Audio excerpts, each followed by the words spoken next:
Listen, we've all been reporting and seeing what's happening at Newark Airport. And I think it is clear that the blame belongs with the last administration.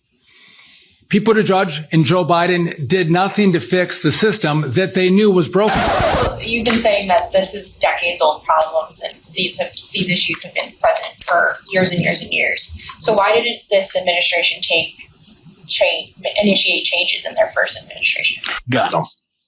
We fucking got them. Interesting. So Biden and Pete Buttigieg set delayed timers on the calamity so that it all happens on the watch of Trump and this absolute wet McMuffin. Okay, got it. That makes sense. Well, I think what we saw is the cracks that you are now seeing today were highlighted actually over the last 4 years. We were seeing more and more of it. And the president has said this a number of times.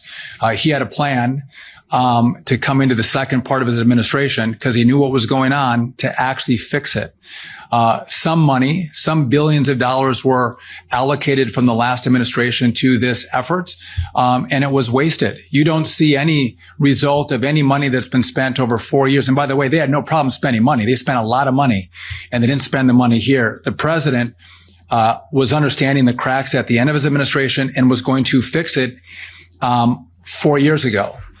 But the last administration, they did nothing about it. And so what you just said is one of the most insanely idiotic things I have ever heard. Now, while Trump can be seen boarding a $400 million plane, gifted to him from the royal family of Qatar, most Americans are second-guessing ever stepping foot on any plane whatsoever as more chaos and uncertainty unfolds under the Trump administration's guidance. I understand you're placing a lot of the blame on the previous administration, but these problems are happening now under the second administration.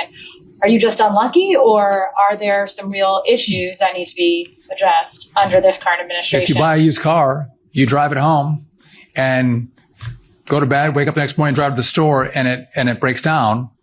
Is it your fault, or is it the guy that you bought it from sold you a lemon? That's right. In case you forgot, you guys are in charge, and the American people are not buying the blame game. Let me ask you, because as you are dealing with this crisis, Elon Musk and Doge, as you know, have been making cuts at the FAA. And I think a lot of people are wondering, have these cuts made this situation worse? Have they increased the challenges and the potential safety concerns? Now, as to be expected, Transportation Secretary Sean Duffy had a series of scapegoats lined up both Sunday night and into Monday for the ongoing chaos plaguing U.S. air travel. First, when grilled by NBC's Kristen Welker on the repeated air traffic control outages at Newark Liberty Airport, he didn't seem convinced that his own agency had a handle on anything ongoing. You're saying some were fired, some were brought back. People will hear that, think it sounds a little bit chaotic. I guess the bottom line is, did Elon Musk ask you to cut air traffic controllers directly? So listen, we were having a conversation about who do we preserve?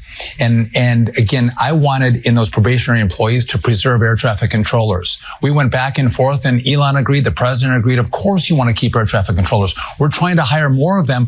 But I think the key is, can your government be more efficient? We've had a massive expansion of government. You can actually be more efficient and still accomplish the mission of safety, which is what I think we can do. And we are doing that. Did Elon Musk, though, initially ask you to cut air traffic controllers, and did you dispute that? No. Did you have a disagreement with him? So Elon and I get along really well. He never called me and said, cut air traffic controllers. He would never do that. This was a broader conversation about what positions are going to be preserved, right? Which was further exemplified when, after trying to calm the nerves while still blaming other people during a press conference today, there's a new audio recording where he can be heard admitting that he changed his own wife's flight from Newark to LaGuardia. Tonight, Transportation Secretary Sean Duffy insists it is safe to fly from Newark International Airport, but flights there need to be scaled back as it struggles with radar outages and other issues. The latest today. Duffy is warning that more U.S. airports could face similar disruptions as the busy summer travel season approaches. It absolutely is safe at Newark and in the entire country. And the reason is, when these kind of outages happen, we train for them. We have backup procedures. We have backups to backups to backups to keep this guy safe, which is always the number one priority. Newark Airport has just had a number of issues come up, in part due to air traffic controllers, the amount of people required to do the job. And it's a busy airport that I fly in and out of. So maybe a bit of a personal question, too, with both the runway closed for construction till June, air traffic controller issues. I have to fly up next Monday morning to get there before your wife gets off TV. Listen, it's the airport I use as well. By the way, my wife was flying out of Newark tomorrow. I switched her flight to LaGuardia. This after him saying on record, quote, "Listen, we're the safest airspace for sure, and traveling by air is way safer than any other mode of transportation, which is why I take it, my family takes it." In just the past few days, there's been telecommunication issues, which triggered a 45-minute ground stop for Newark-bound flights. This is just 2 days after the air traffic controllers experienced a 90-second radar blackout on April 28th, a radar and radio meltdown that forced 5 controllers to take trauma leave. You see in Newark, we're going to have to fix, we're going to move fast, but we're going to do it right. My concern is that we could see other situations like this around the country because the system is old. It's old. And we are fighting to make sure we work with Congress, get the money, and begin this build of a brand new system as quickly as possible.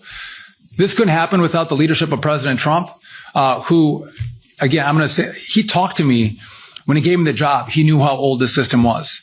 And so when I presented him this plan, he said, listen, I want you to walk through it. Are we going to do the whole thing? This is not a patchwork. It's not a Band-Aid. This is going to be everything. We're going to build it brand new. And I said, yes, Mr. President, this is a plan to build everything new. It's going to be complicated, but we don't want more Newarks. We don't want more Newarks to happen throughout the country. And so Duffy blamed the lapses on old technology and poor congressional oversight, claiming, quote, "Congress and the country haven't paid attention to it." While most people, conscious and not in a cult, are responding, number one, you're in charge and your administration has overseen sweeping cuts to this very department. And two, where was all this chaos during the 4 years under Biden where allegedly things were just falling apart? But to get back to that Congress point, let's take a closer look at the fellow we're dealing with here and his past voting record while in office. Oh, that's right. Trump's new transportation secretary voted against FAA funding in 2019 during his last term in Congress. Sean Duffy voted to defund the agency that provides air safety. I mean, is anyone surprised at all that Duffy's past legislative record reveals rife hypocrisy? This is President Trump's job approval rating on taxes, 38% approve, 53% disapprove. This is Fox News polling. 38% on the economy approve, 56% disapprove, 33% on inflation. We know this was huge in the election, 59% disapprove. But Scott Bessent had a very important message as the 100-day mark approaches on all of that. Listen from this morning. We've got a three-legged stool here. It's trade, it's tax, it's deregulation. President Trump has come out of the blocks roaring. And I think this is something new for the American people. We're going to continue to make the U.S. the best destination for capital in the world. And that something new might be, the short-term pain people are feeling reflected in the polls. But will they hang in there, Robert, to see what is promised as long-term gain? Yeah, let me be quick here. I mean, one, Steve knows a tariff is a tax on the consumer. Yes, it brings revenues, but it's not a tax cut to the consumer. So that's just not true. And Steve's actually written about that, as has Kevin Hassett. With respect to the three-legged stool, I think with short-term pain, you're seeing it in the polls. People don't know really what's going on. Things are actually, some prices are going up, some are going down. This is not actually the immediate, great economy that the president spoke about. Actually, half the economists thinks we're going into a recession. Love this video? Continue the conversation by following us on Instagram @MeidasTouch and help us blow past 1 million followers.